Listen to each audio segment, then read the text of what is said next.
আজ ভোট জেতাবার লোক নেই মমতা ব্যানার্জি, তাই কেস্টের কথা বারে বারে মনে পড়ে। যা উন্নয়ন করেছে গিয়ে কথা জিজ্ঞেস করুন, সমস্ত রাইস সমস্ত পেট্রোল পাম্প নিয়ে নিচ্ছে, এই উন্নয়ন করেছে। মহিলাদেরকে ইউজ করে নিজের ক্ষমতা ধরে রাখবেন আপনারা। আজকে রাজভবনে সিকিউরিটি দিতে হচ্ছে সেন্ট্রাল ফোর্স দিয়ে। বুঝতে পারছেন পুলিশের কি যোগ্যতা আছে, পুলিশ কার হয়ে কাজ করছে। কেন আজ আপনারা বদনাম হয়ে গেছে, নাম পাল্টাবেন, পার্টিরও নাম পাল্টাবেন। দেখুন হোর্ডিং এ কোথাও টিএমসি লেখা হচ্ছে না, খালি ঘাসফুল দেওয়া হচ্ছে, কারণ টিএমসি পার্টিটাও বদনাম হয়ে গেছে।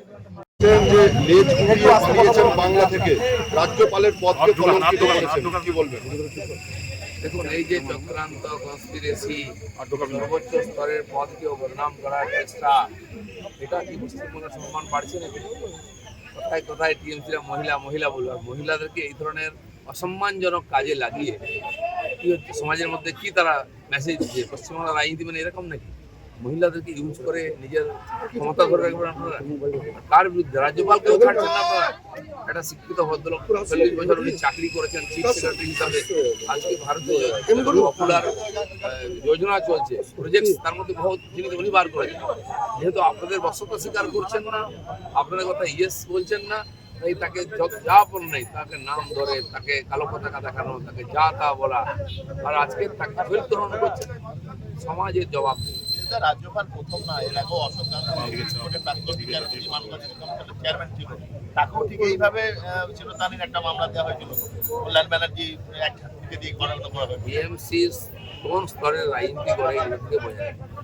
এর আগের ত্রিপাঠী জি ছিলেন উত্তরপ্রদেশে, তার সঙ্গেও মহিলা লাগানো হয়েছিল। ধনকড় ছিলেন জাট, তার সঙ্গে পারেনি ওরা, পলিটিশিয়ান ছিলেন, সিধা করে রেখেছিলেন। আজ একজন সজ্জন ভদ্রলোক, শিক্ষিত, যিনি সারা জীবনটা এই দেশের সেবাতে নিয়োগ করেছেন, তার উজ্জ্বল অতীত আছে, তিনি কাজ করেছেন। আজকে এদের অপকর্মের বিরোধিতা করেছেন, সেজন্য তাকে যার পণ্যে অপমান করা, ইউনিভার্সিটি থেকে আরম্ভ করে সব জায়গায় তার পদ কেড়ে নেওয়ার চেষ্টা করা। তার সাংবিধানিক পদকে যারা এই ধরনের তার গরিমা নষ্ট করে, তারা কি করে গভর্নরকে দোষ দিচ্ছে? তিনি সংবিধানের মধ্যে থেকে সব কাজ করেছেন। এটা পশ্চিমবাংলার লোক খুবই লজ্জিত এইসব ঘটনায়। যেমন তাতে দুঃখিত হয়েছে সন্দেশখালীর ঘটনায়, এতে লজ্জিত হচ্ছে। এত নিচে নেমে বাংলার লোক কখনো রাজনীতি করেনি, কেবল ক্ষমতার টাকার জন্য এইসব।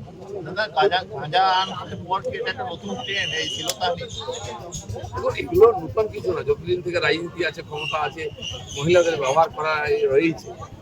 পশ্চিমবঙ্গে এত নিচে কখনো কেউ নামেনি। যারা এই ধরনের রাজনীতিকে নিয়ে এসছে, তাদের স্তর, তাদের রাজনীতির স্তর মানুষের অধিকারকে বঞ্চিত করে, লুটপাট করে বাঁচার জন্য এই ধরনের ভিন্ন কাজ করছে।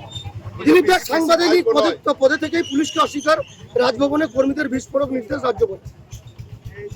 ঠিকই আছে, পুলিশ যদি চক্রান্তের সঙ্গে যুক্ত হয় করতে পারেন।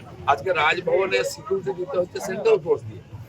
বুঝতে পারছেন পুলিশের কি যোগ্যতা আছে, পুলিশ কার হয়ে কাজ করছে। পুলিশের তদন্তে অসহযোগিতা না করে নির্দেশ কর্মীদের, এবং পুলিশের বক্তব্য অস্বীকার করার নির্দেশ। পুলিশকে আমরাও অস্বীকার করি, কারণ পুলিশ ক্যাডারের মতো অভিনয় করে।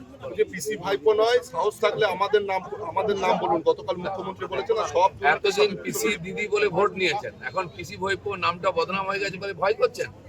লোক ঠিক নাম দিয়ে দেয়, লোক ঠিক জানে। আমরা খালি বলছি না, সারা সমাজ বলছে, সোশ্যাল মিডিয়া দেখুন কি বলে বলছে।